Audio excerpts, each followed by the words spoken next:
उद्धव ठाकरे यांचं मानसिक संतुलन बिघडलंय आणि त्यापोटी ते काहीही बोलतायत अशी टीका भाजप प्रदेश अध्यक्ष चंद्रशेखर बावनकुळे यांनी केली.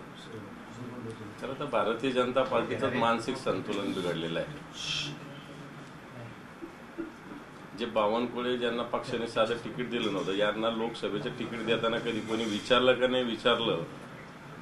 पहिली गोष्ट तर राज्याच्याच नेतृत्वाला मोदी शहा जोडगोने विचारलं का नाही विचारलं. प्रदेशाध्यक्षाला इथं आता शब्द येणार नाही, वाटपणं त्यांच्यासारखं खालच्या लेवलला जाणं मला जमणार नाही, पण तो कोण विचारतो त्यांच्या याला.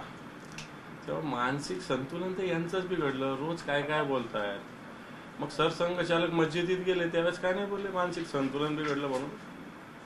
मोदीजी रोज काय बोलतात, मुसलमान काय पोर वाढवणारी जमात आहे, काय बोलणं चालू आहे. याचा अर्थ भारतीय जनता पार्टीच्या ओव्हरऑल तुम्ही पहिल्या दिवशीचे भाषण आणि आजचे भाषण ऐका भारतीय जनता लोकांचे, टोटल मेंटली यांना खऱ्या अर्थानं मानसिक सल्ला किंवा मानसिक तपासणीची आवश्यकता टोटल भारतीय फार वरपासून खालपर्यंत आवश्यकता असं मला वाटतं.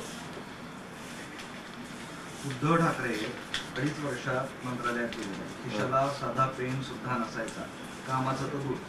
यांची धडपड फक्त आणि फक्त आदित्यला सेटल करण्यासाठी आहे, त्याच्यानंतर यांचं बाहेर फिरणंही बंद होईल असंही ते म्हणतात. उद्धवजी ठाकरे साहेबांमध्ये दम आहे. जिथं बसून तिथून सरकार चालू शकत एवढी ताकद होती. तुमच्यासारखं नाही आहे. नुसतं दलाली आणि धंदे करायला मंत्रालयात जाणारे उद्धवजी ठाकरे साहेब नाही आहे. तुमचे काय चालतात भारतीय जनता पार्टीचे मंत्रालयात बसून काय काय धंदे चालतात हे जरा लोकांना विचारा. मी नाही बोलत आहे, सामान्य माणसाला लोकांना जाऊन विचारा काय करतात तुमचे लोक. मंत्रालयात जाऊन नुसते दलाली आणि धंदे करतात. स्पष्ट बोलतो, गरज काही नाही उद्धव साहेबांना करण्याची. आमच्यासारखे शिवसैनिक त्यांच्या मागे खंबीर आहेत. या महाराष्ट्रातले हजारो जनता त्यांच्या सोबत आहे. या महाराष्ट्रातल्या काय देशातल्या काय जगातल्या जनतेनं कोविडच्या काळात केलेल्या कामाची त्यांची दखल घेतलेली आहे. थाळ्या वाजवत आणि दिवे लावत नाही बसले ते. थाळ्या वाजवा, दिवे लावा, मेणबत्त्या लावा हे करत नाही बसले ते. तुम्ही बाहेर पडून काय केलं, थाळ्या वाजवल्या, दिवे लावले, झालं काय त्याच्यातून. त्यामुळे मला असं वाटतं तुम्ही फार सल्ले देण्याची गरज नाही. तुम्ही एक छोट्याशा भागाचे एक नेतृत्व करता का नाही करता मला माहिती नाही, परंतु तुमचं महत्व फार काय महाराष्ट्राच्या ह्याच्यात भारतीय जनता पार्टीतच नाही आहे, राज्यात तर फार लांब झालं. काल देवेंद्र फडणवीस म्हणाले की ज्यावेळेस शिवसेनेमध्ये जे बंड झालं होतं किंवा जे काही झालं होतं आणि हे सगळे आमदार निघून गेले होते, त्यावेळेस उद्धव ठाकरेंनी देवेंद्रजींना फोन केला आणि म्हणाले की सगळं थांबवा, तुम्ही मुख्यमंत्री व्हा आणि या सगळ्यांना परत बोलवा, आपण सरकार स्थापन करू. कितपत सत्य आहे मला नाही माहिती, हे मला माहिती नाही. आता देवेंद्रजी रोज काही ना काही बोलतात आहे आणि त्यांचंच खरं आहे, बाकीच्यांचं सगळ्यांचं खोटं असंही ते बोलतात आहे. आणि जनतेला या सगळ्या गोष्टी कळतात आहे, खरं काय आणि खोटं काय. सत्तेसाठी तुम्ही काय काय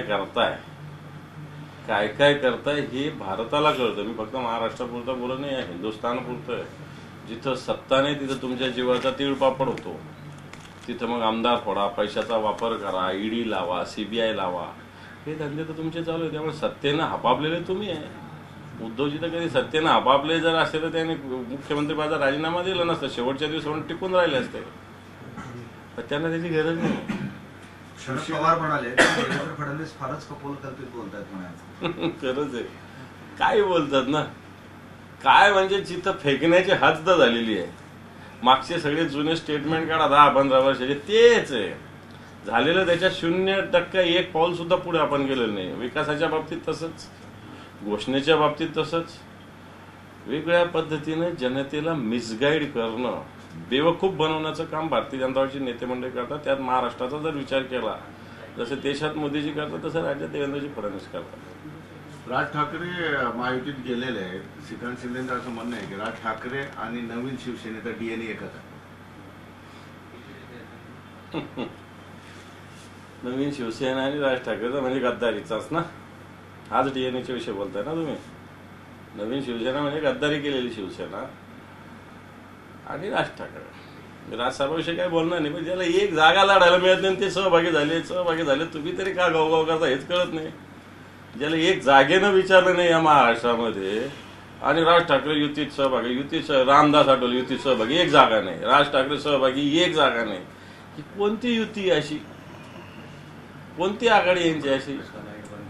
राज ठाकरेंना राजसाहेबांना अनेक सभा घेतलेल्या, किती जागा आलेल्या निवडून?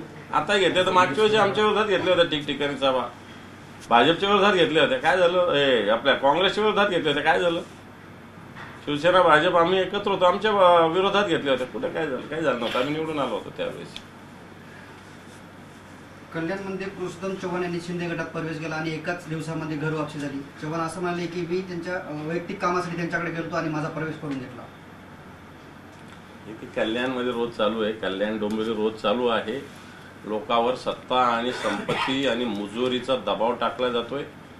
त्या ठिकाणची एक महिला उमेदवार आहे, त्यांना सहन होत नाही. लढायचं तर मर्दानगीनं लढलं पाहिजे, परंतु एक महिला उमेदवार असताना सुद्धा तिच्या समोर ज्या पद्धतीनं कल्याणमध्ये ज्या पद्धतीनं राजकारण हे जे लोक करतात ते खऱ्या अर्थाने एका महिलेला घाबरल्याचं उदाहरण आहे. करायचं तर मर्दानगीनं राजकारण केलं पाहिजे होतं ना. रोज याला फोड त्याला फोड, याला आण त्याला आण, रोज हे धंदे चालू आहे.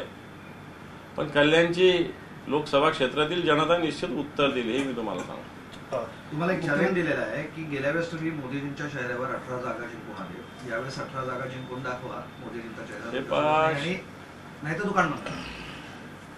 शिवसेनेनं पहिल्यांदा मागच्या इलेक्शन लढलेलो, शिवसेनेनं त्याच्या आधी लढलो, त्यात का मोदी नव्हते.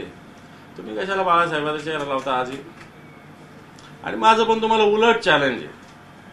तुमच्या ज्या मागच्या वेळेस काय 23 जागा होत्या ना भारतीय जनता पार्टीच्या, त्या 23 टिकवून ठेवा. चला तुम्ही तोंड काढा का, चॅलेंज आमचं आहे तुम्हाला. तुमच्या ज्या भाजपाच्या, अरे तुम्हाला उमेदवार बदलावं लागले, मुंबईत 3च्या 3 बदलावं लागले. सोलापूरला का बदलावं लागतो तुम्हाला नेहमी नेहमी नेहमी उमेदवार? सोलापूरला तर दरवेळेस नवीन उमेदवार का बदलावं लागतो तुम्हाला? मुंबईत काय गोपाळ शेट्टी बदलावं लागला, कारण ते काम करत नव्हते. पूनम महाजन का बदलावं लागले, काम करत नव्हते सांगा, किंवा चांगलं काम करत असतानाही आम्ही बदललं ते सांगा. मनोज कोटक का बदलला सांगा, चांगलं काम करत असतानाही बदलला ते सांगा, नाही तर काम करत नव्हता ते सांगा. तुम्हाला तुमचे सांभाळता येईना तर तुम्ही आम्हाला कुठे चॅलेंज देत बसता? आसामचे मुख्यमंत्री हेमंत बिस्वा यांनी असं म्हटलंय, मुस्लिमांचे मत म्हणजे ओट जिहाद.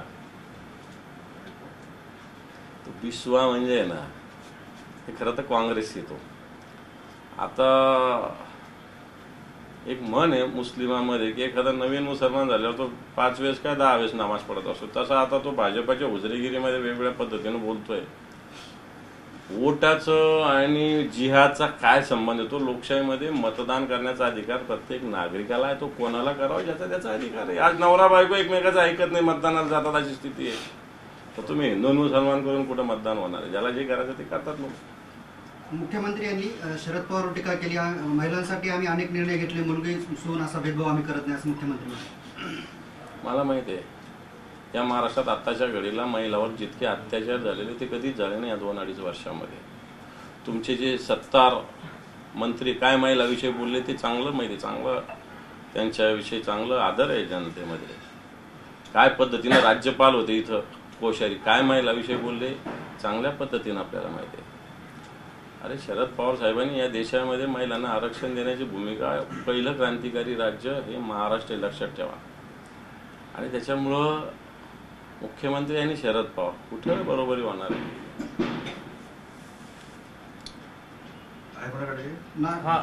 बावनकुळे असं देखील म्हणणार आहे की अनेक वर्षे त्यांनी अनेक दशकं राजकारण केली शरद पवारांनी, मात्र स्वतःच्या बळावर त्यांनी महाराष्ट्रात अजून सत्ता आणून दाखवली नाही, याचं त्याची त्यांनी नेहमी साथ घेतलेली आहे. आणि ते आता बारामतीमध्येच राहिलेल्या, बारामती म्हणजे त्यांच्यासाठी इंडिया. तुमचं काय झालंय? तुमच्या मागे तर देशाची महासत्ता आहे, किती मेजॉरिटी आली तुमची? शरद पवार तर एक व्यक्ती आहे, तुमचे तर 50 व्यक्ती आहे, देशाचे पंतप्रधान, कित्येक केंद्रातले मंत्री, कित्येक मुख्यमंत्री झटूनही तुमची मेजॉरिटी येऊ शकली नाही. येणार का? तर तुमचं तर तुम्ही 3 आकड्यात सुद्धा जाऊ शकणार नाही, अशा प्रकारची स्थिती होणार तुमची या महाराष्ट्रात. नारायण राणे म्हणतात शरद पवार हे एखाद्या विषयासाठी अस्वस्थ झाले असते तर 84 वर्ष जगले नसते. माणसाला आजकाल हवामानाच्या अवस्थेमुळे 50-55 वर्षात अटॅक येतो असं नारायण राणे म्हणतात. तशा व्यक्तिगत विषयावर मी उत्तर पण नाही देणार. ठीक आहे. खरं तर शरद पवार असं म्हटलंय की पंतप्रधानांनी पंतप्रधान पदाची गरिमा कधी नाही तेवढी तळाला घातलेली आहे आणि भटकत्या. एकदम खरं आहे. तेव्हा देशाच्या पंतप्रधानाचं एक आपला मान आहे, एक सन्मान आहे. कोणत्या पक्षाच्या कोणत्या विचाराचा पंतप्रधान असो, देशातल्या प्रत्येक नागरिकांनी पंतप्रधानाचा सन्मान केला पाहिजे. ही भूमिका प्रत्येक नागरिकाची असलीच पाहिजे, मग तो पंतप्रधान कोणी असेल. पण आताच्या घडीला अशी परिस्थिती झाली की पंतप्रधान माणसात, घराघरात, धर्माधर्मात अशा पद्धतीनं भांडणं लावण्याचं, द्वेष फैलवण्याचं काम करतात. याचा अर्थ एक घटक निश्चित पंतप्रधानाचा अनादर करायला सुरुवात झाली. लहान लहान पोरगं 2014ला लहान मुलगा सुद्धा अबकी बार मोदी सरकार म्हणायचं. आता मोदी म्हणलं की कोणी असो माणूस टीव्ही बंद करतो. आता कधी सिरियस सुद्धा घेत नाही, कारण दिवसभर तेच ते बाहेरून बाहेरून त्याच घोषणा, तेच खोटाडेपणा, तीच टीका चालू आहे. आणि त्याच्यामुळं जो त्यांच्यामध्ये आत्मविश्वास होता आता कुठे आहे. रोजची ओढाओढी चालू आहे, व्यक्तिगत टीका टिप्पणी चालू आहे, पवार साहेबांवर चालू आहे, उद्धवजी ठाकरे साहेबांवर. तुम्ही 10 वर्ष खरं तर देशाच्या पंतप्रधानांनी 10 वर्ष काय काम केलं सांगितलं पाहिजे. देवेंद्रजी फडणवीस हे करत होते मागच्या काळात आपल्या महाराष्ट्रात, की बाई नाही कोणाला टीका करायची नाही, काही नाही, मी राज्यात काय काम केलं सांगायचे. पण ते आता विसरले. तर पंतप्रधानांनी मी 10 वर्षात दिलेले आश्वासनं असं झालं, एवढे 4 कमी राहिले ते मी पुढच्या कमी पूर्ण केलं असं सांगायला पाहिजे होतं. पण तो ज्या पद्धतीनं जाती जातीत माणसात द्वेष निर्माण करण्याचं काम आहे, असं कोण करतं की ज्याला आता आत्मविश्वास राहिलेला नाही. आणि म्हणून निश्चित ज्याचा आत्मविश्वास हिरावलेला आणि ज्याला सत्ता जाईल याची भीती, त्याचा आत्मा हा भटकताच असतो. आणि तसं पवारसाहेब म्हटले असावे असं मला वाटतं. आशिष शेलार यांनी उद्धव ठाकरे यांच्यावरती टीका केली. महाराष्ट्रात काही बहुरूपी नेते सापडत आहेत, काही लोकांच्या अर्ध्या तासात रंग बदलत आहेत, तर 1 नंबरचे बहुरूपी उद्धव ठाकरे असं आशिष शेलार बोलले. लोकसभेच्या निवडणुकीतून पळ काढणाऱ्या आशिष शेलार आणि उद्धव साहेबांना सांगण्याची गरज नाही. ज्या बांद्रा भागात लढ म्हणून पार्टी सांगत असताना ज्यांनी पळ काढलेला आहे भीतीनं शिवसेनेच्या, त्यांनी मला वाटतं उद्धव साहेब बोलण्याची गरज नाही. राम मंदिराचं तुम्हाला उद्घाटनाला बोलवलं होतं, पूजेला बोलवलं होतं, मात्र तुम्ही त्यालाही येणं टाळलं. गरज बाळासाहेब असते तर ते आले असते. तुम्ही बोलाल आम्हाला राम भक्ती भाजपने शिकवायची गरज नाही. तुमच्या काय बापाची जागीर नाही राम मंदिर. राम काय तुमच्या एकट्याचा नाही आहे. राम या अख्ख्या हिंदुस्थानाचा आहे, जगाचा आहे. आम्ही ज्यावेळेस राम मंदिराच्या दर्शनाला गेलो, काय तुम्हाला बोलवलं होतं आणि तुम्हाला या म्हटलं, गरज काय. आणि राम मग काय अयोध्येतच आहे का, इथं नाशिकमध्ये नाही का राम. काळा राम मंदिर डॉक्टर बाबासाहेब आंबेडकरांनी जिथं सर्वसामान्य माणसासाठी मंदिर खुलं व्हावं म्हणून संघर्ष केला, त्या ठिकाणी उद्धवजी दर्शनाला होते त्या दिवशी. माहिती आहे, राम काय नुसतं अयोध्येत, अरे मनामनात राम असणारे मानणारे आपण लोक आहोत. होतं. आणि तुम्ही बोलल तिथं येणं जरुरी काय. तुम्ही कोणाला जागीरदार तुर्राम खा लावून गेले का. तुम्ही म्हणलं तिथं आलं पाहिजे. काँग्रेसने त्या काळात 105 पेक्षा अधिक हुतात्म्याचा खून नराधम काँग्रेसने केला. त्याच काँग्रेससोबत आज तुम्ही गेलात.